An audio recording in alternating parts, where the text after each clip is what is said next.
Hey, this is Rob, aka Anomaly, back for another review, guys. And today I want to talk about this Sideshow rehauled figure from Distress Labs, aka Paul Manzi. This is arguably one of the best 1/6 horror releases from Sideshow, and just releases in general in the horror realm. It's been a while since we've had any real good mass-produced pieces from any company, and they definitely hit it out of the park with this piece. And I had my boy at aka Distress Labs, Paul, do a rehaul on this figure. Basically added some weathering, repainted the head, and did a few modifications with the clothing to give you guys what you see right here. So we're gonna go in depth with this figure, show off the details, and give you guys a deep close-up look at the dial that was made specifically for this figure, prototype dial, and again show off all the details. And it's just getting ridiculous at this point. It feels like every piece I get from Paul is his best piece. It's just his skill sets are just really getting at that level. So hopefully you guys enjoy, sit back and relax, and let's take a look and see what we got here. Alright, let's do it. Alright guys, so let's start off with the COA. We have Pretty Woman, prototype, Distress Labs, October 1974. I always love the way Paul does the COAs. I think they're very creative, and I kind of like that old VHS tape type style COA. So that's going to be our COA. Appreciate that. And before we start talking about the dial, let's just take a look at this headstand. Paul's been doing a lot of these lately. He's been doing dioramas and then doing kind of like the matching headstand. I think it's such a great idea, and I think it's really cool. I'm trying to break this up for you guys. And really cool, very detailed. It's just really nice, and it complements the set. It's like real dirt on this shit, so shit's getting messy. All right, so let's take a look at the dial, guys. Let's take a look. So as you guys know, this is representing the road scene towards the end of the movie, where the guy, Texas, Leatherface is all dressed up as the Pretty Woman, and he's chasing that chick just before the end of the movie, and it's like on the road, and she escapes, and he goes crazy, and he's like running all over the place. So this is the road essentially, and as you can see, there's a lot going on. We have these random rocks right here, and all types of this looks like legit rocks. I think these were sculpted by Paul. Excuse my focus. So what we got here is some sculpted rocks. Paul sculpted these rocks, and they look legit like real rocks. We got a beautifully weathered road that completely looks the part and is 100% convincing. These rock pieces also can go inside of these holes, to create a broken concrete type look, which I think is pretty awesome. You got some skid marks here. These are potholes as well, with mud and resin to look like a legit puddle inside of the hole, which Paul captured that look very nicely. It looks very convincing. We got all types of debris in there and stuff, and it's just an amazing attention to detail. And that's what you get with these dials that Paul does. And this is basically the sides to show the top layer of the concrete and the underground below the concrete. You got a little pipe exposed with some resin water dripping out. Again, pretty neat attention to detail right there. Hope you guys can see that. Pretty cool. So much going on with this dial. And then we're gonna go into one of my favorite parts of the dial, is the off-road section, the dirt section. And as you can see, guys, it's a very organic and earthy looking ground, for lack of a better word. Alright guys, so now we're gonna take a look at the back, as you guys can see. This is just next level details here, guys. Absolutely next level details. Paul was able to create a very organic and very realistic landscape here. There's a lot of sculpting, there's a lot of texturing. If you look close up here, you see all the shrubbery on the post. Paul has an amazing ability to make things look aged and weathered. It's truly astounding. Everything you see here is done by hand. Every nick, every line, every split, even up top, as you guys can see, all that's done by hand, guys. You know, as you guys know, it just starts off as a blank piece of cylinder-like wood, and Paul's able to transform it into this. There's a lot of sculpting involved here to create all the peaks and elevations, and which I absolutely love. He could have just made it all flat and took the easy way out, but instead he took the time to create all the texturing and all the overlapping and all the elevations and stuff. And again, here's that other look at that, all that shrubbery there. It just looks really cool. This is an Easter egg from the movie Texas Truckin'. Sign that was on the truck that the lady got on, was able to escape. And here's another look at the post. Absolutely love the coloring scheme that he went with, and you know, again, it looks aged and rotted and like it's been out in the sun, which is exactly the way it's supposed to look. And then we got some barbed wire, which Paul said was a pain in the ass and was very time consuming. You guys gotta understand, this is all time consuming to create a weathered and aged, like realistic looking type of landscape and have it all blend together nicely as this does. It's time. It takes a lot of time and planning. And for instance, even like with this grass started off green, completely bright green, and he weathered it and to make it look like it was progressively getting sun dried and aged. As you can see, like right here, for instance, you see the greens and browns, and you kind of see the transition. Again, that's super attention to detail, and again, it takes a lot of time, guys, a lot of time. So that's why, you know, you got to pay for this art, and that's why, you know, these things take time, guys. And again, let's take a look at this angle. See how we look, you know, look at it from this angle. It looks legit like a road, guys. I mean, it can't get any better than this. Let's take a perspective and let's take a look at some additional angles. Alright guys, so this is just another perspective and another angle. I want to show you guys, I want to try to get as much quality footage on this as I can. Again, this is the look at the ground and shrubberies and all the details. Again, really knocked out of the park here. So I'll look at those puddles and the resin, skid marks. Again, let's take a step back and let's take a look from behind.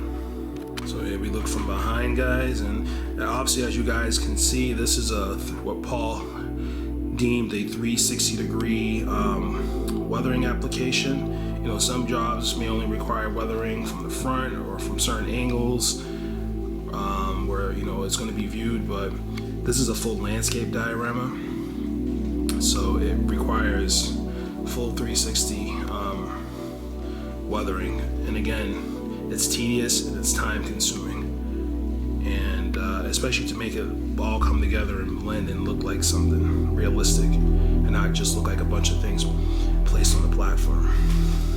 Again, this is how we're looking, guys, and let's take a look at one last angle. And there we go, guys, with one last angle. Just show you guys what we're looking at. Again, nicely weathered road that looks the part. And we got details for days, guys. Details for days. In hand, guys. And as you guys can see in the video, it's just so beautiful. There we go, and that's that. And let's check out the figure. All right, guys. So let's start off with the shoes. Paul just simply added a little bit of weathering to these shoes. There's not really much that needed to be done on this application, so now we go to the pants. Pants again, just lightly weathered. The Sideshow piece out of the box pretty much came with some, you know, lightly weathered, but Paul just simply added a little bit more. And again, this is very impressive tailoring for a figure that is under $250 retail. Usually with figures that come with suits, mass produced, usually aren't that great, and usually the quality is kind of subpar, but as you guys can see here, it's done very well and executed. And since we have it right in front of us, we have the chainsaw. Chainsaw is beautiful, absolutely beautiful. Accurate paint app, has all the details, all the necessary scratches and nicks that you would expect. I like the hands on this piece because they look very lifelike. It's on a decent quality body. It doesn't have rubber over it, but it's really good. The blade's a little short. The blade's a little underwhelming, but it does have some blood work on it. You can clearly see the teeth of the chainsaw. Again, this body, this figure is built on a has a fat suit, as you guys can see, or I don't know if it's obvious, but we definitely got a fat suit here.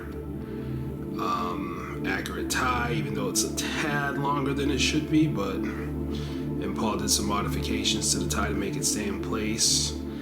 Paul, as you can see right here in the arm, there's a little bit of weathering going on right here as well. And Paul did a little bit of work on the collar just to make it sit a little bit better and just make it look more accurate to how it was in the film. So that's pretty much that. And then we have right here the head sculpt, which is one of my favorite parts of this piece. Fully sculpted hair. Usually I'm not a huge fan of sculpted hair, but on this piece I absolutely dig it. Paul did a really great job. He just really, the stock head was kind of like a pale off-white color, so Paul just kind of insinuated the colors a little bit, brightened up the lips, the blues and the pinks, and as you can see, man, it just came out really nice, real stellar. So again, Paul, Distress Labs, painted the head. Let's get a perspective. And let's take a look at some angles, guys. Alright, and here we go at some additional angles. You can kind of see where Paul added, again, a little bit more weathering on this application. I'm gonna ride up the pants, and again, not too crazy because in the film he wasn't too crazy. He fell on the ground a few times when he got up, and it wasn't that crazy. Again, here's a look at the outfit. Pretty good stitch work, pretty good quality. I mean, it's a very pliable material. It doesn't wrinkle all too bad, and it's just a little bit more of the weathering work that we did here. Again, there's another look at that chainsaw. I love the color of it. I love all the little details of it as well. And I look at the blade. Again, there's that side profile on the head sculpt, which is really cool, man. Done so nicely. Shout out to Paul on the paint app. Paint app looks fantastic. And let's take a look from behind, guys. Here we go from behind, guys. Apologize for the dial being in the way, but again, you can see all the areas where Paul added the weathering. This figure looks really good. Again, out of the box. You just gotta pose it the right way, as with any figure. It's a sculpted hair. Again, exquisite job by Sideshow. Excellent job on the outfit overall. Again, let's take a look at his perspective, and let's take a look at one more angle. Alright, guys, and here's the last angle that we're going to look at. Again, as you can see, just looks like we got that little slit there. I think that's stock. And again, you can see more of the weathering. You can see the details on the hands, that lifelike factor. You see that little plug underneath the chainsaw, which is a really cool detail. Again, Sideshow didn't miss a beat. On the shoulder, you see a little bit of a slit. Not sure if Paul added that or if that was already there, but nonetheless, it's pretty cool. Again, you can really see that pot belly, bat suit.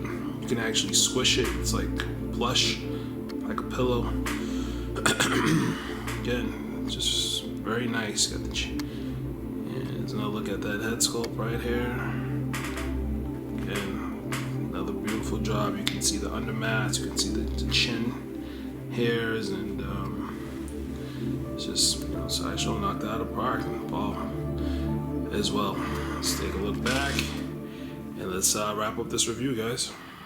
All right, guys, so I hope you guys enjoyed the review, and again, this shout out to Distress Labs for creating this beautiful work of art.